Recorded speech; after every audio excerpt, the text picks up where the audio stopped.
も、サッカーと野球のニトリ西浦です。今回は FC24 で検証をやっていきます。イングランド4部から、EL に出場できるかっていうことをやっていきたいと思います。チェルシーを使ってやっていきますが、チェルシーを4部に持ってきました。で、これを利用して EL に出れるかってことをやっていきます。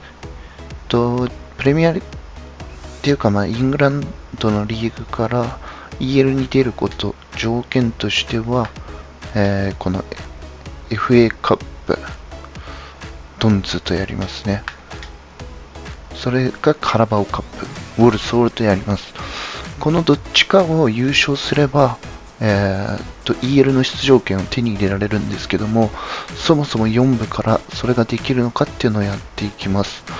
で、チェルシーを4部から正直次回の検証も考えているんで、昇格させないようにうまくシミュレートして、これ EL 出れるように、カラバオと FA カップを取るっていう感じでシミュレートして進めていきます。で、来季どうなるかっていうのを一応見ていくって形にしていきます。せっかくなら選手もそらさいっていうことで、こういうポテンシャル高いとか以外も全部移籍に出す予定です。ある程度チェルシー弱くしないと昇格しちゃう恐れもあるんで、これちょっと弱くして、足りない分はうまく補填してって感じでやります。まず、とりあえず選手の大量放出から見せていきましょう。なんか、あんまり、なんていうんですかね、一部に移籍しなかったりとかした部分もあって、ちょっと衝撃的でしたね。あとなんかサウジ行ったり、トルコ行ったり。なんかサウジの移籍金がちょっと多めなんですよね。ムドリクとか2部行きましたし。っていうのはちょっと衝撃的でした。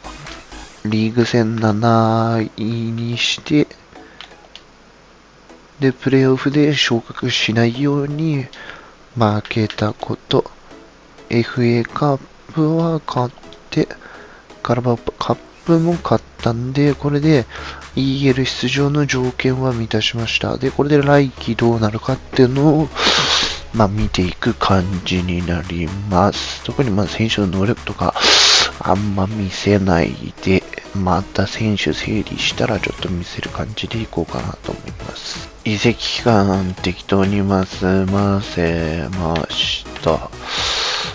とりあえずまたステータスある選手取って、ない選手出したみたいな感じやって、で、なんか知らないっすけど、パーマーとかエンクンクとか、全然出てはなかったんで、もうめんどくさいんでトレードしちゃいました。問題ですね。4部から結果的にチャンピオンズリーグじゃん EL になんと出れました。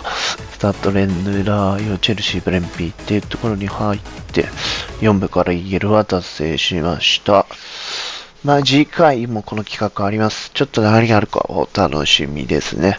こういう流れで来れば次こうじゃないかっていうのをちょっと皆さん予想して待っててください。なんと、チェルシーのチェフが来ました。